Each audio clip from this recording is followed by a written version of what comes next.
자, 2026학년도 대입 준비하는 분들 이거 정말 주목하셔야겠습니다.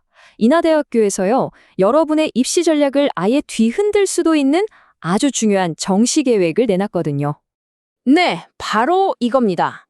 인하대 2026 정시 도대체 뭐가 바뀌었길래 이렇게들 주목할까요? 최근에 발표된 점수 반영 계획을 뜯어보면요. 딱 한 가지, 이 변화가 정말 큰 화제입니다. 그래서 오늘 저희가 이 내용을 총 5단계로 나눠서 아주 명확하게 정리해 드릴게요. 먼저 인하대 입시가 최근 어떻게 바뀌어왔는지 그 흐름부터 좀 보고요.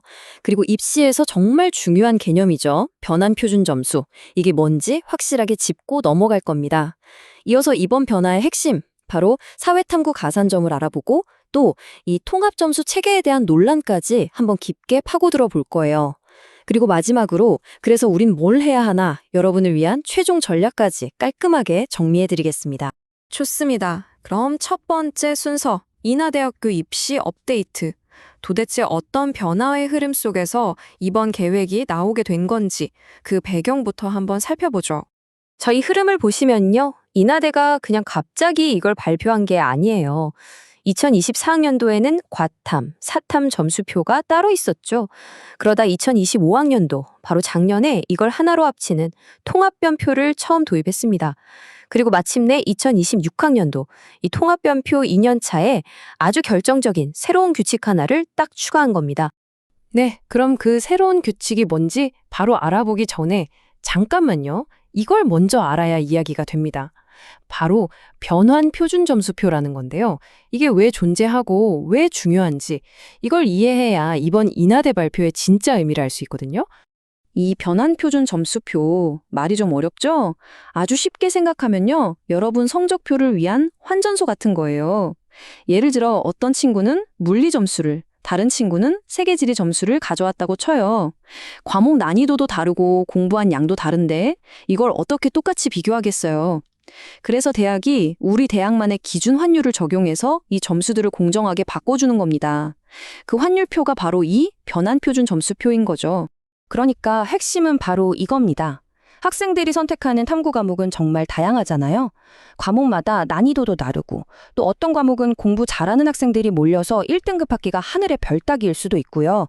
이런 유불리를 그대로 두면 안 되니까 대학이 이 변환 표준 점수표라는 도구를 써서 과목 선택에 따른 복불복을 없애고 모두를 최대한 공평한 출발선에 세우려는 거예요. 자, 좋습니다. 이제 기본 개념은 다 이해하셨죠? 그럼 이 시스템 위에서 2026학년도 인하대 입시의 판도를 바꿀 그 결정적인 한방, 바로 새로운 사회탐구 가산점에 대해 알아보겠습니다. 이게 바로 오늘 이야기의 하이라이트입니다. 네, 바로 이 숫자입니다. 3%. 다른 건 잊어도 이건 꼭 기억하셔야 합니다. 이게 바로 그 3%의 의미입니다. 아주 간단해요.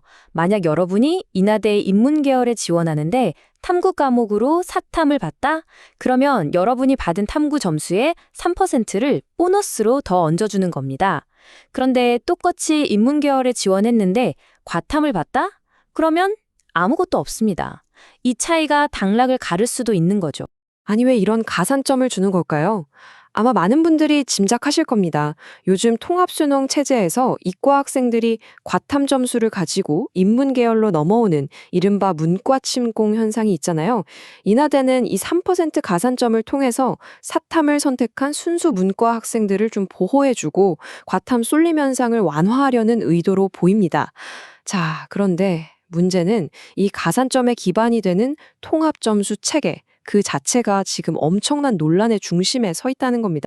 바로 이 지점에서 근본적인 질문이 나옵니다. 과탐이랑 사탐, 공부하는 내용도, 양도, 응시자 집단도 완전히 다른데 이 둘을 그냥 하나의 점수표에 넣고 비교하는 게 과연 공정한 걸까요? 이 논란의 핵심을 꿰뚫는 아주 날카로운 지적이 있습니다. 한 입시 전문가는 이걸 두고 이렇게 말했죠. 행정편의주의적인 발상이 되레 형평성을 해친다. 이게 무슨 말이냐면요. 대학이 점수 계산하기 편하자고 만든 시스템이 오히려 학생들 사이의 공정성을 망가뜨리고 있다는 정말 뼈아픈 비판인 겁니다. 구체적인 비판들을 좀 볼까요? 첫째, 과탐, 특히 물리2나 화학2 같은 과목은 사탐에 비해 학습량이 정말 어마어마하게 많습니다. 이걸 무시한다는 거죠. 둘째, 이런 과탐2의 과목의 극악무도한 난이도를 제대로 점수에 반영하지 못한다는 지적도 있고요. 결국 이렇게 되면 상대적으로 100분위 1을 따기 쉬운 과목을 선택한 학생만 유리해지는 이상한 구조가 될 수 있다는 겁니다. 결국 진정한 공정성보다는 그냥 계산하기 편한 방식을 택한 거 아니냐는 비판을 피하기 어려운 거죠. 자, 이렇게 복잡한 논쟁까지 살펴봤습니다. 그럼 이제 가장 현실적이고 중요한 질문으로 돌아와야겠죠? 그래서 수험생인 나는 도대체 어떻게 해야 하는가? 여러분을 위한 최종 전략을 정리해 보겠습니다.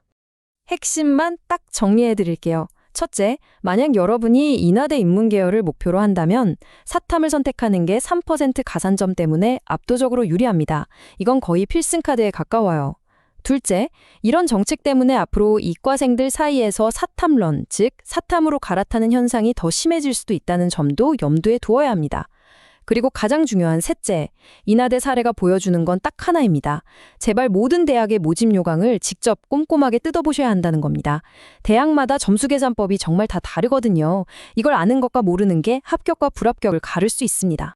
결국 인하대의 이번 발표는 여러분 앞에 하나의 거대한 질문을 던진 셈입니다. 문이과 통합이라는 시대적 흐름 속에서 대학들은 저마다의 방식으로 생존 전략을 짜고 있죠. 그 속에서 여러분은 어떤 선택을 하시겠습니까? 3%의 확실한 이점을 위해 사탐을 선택할 것인가? 아니면 꿋꿋하게 나의 소신과 강점이 있는 과탐으로 승부할 것인가? 통합 점수 시대, 이제 선택은 여러분의 몫입니다.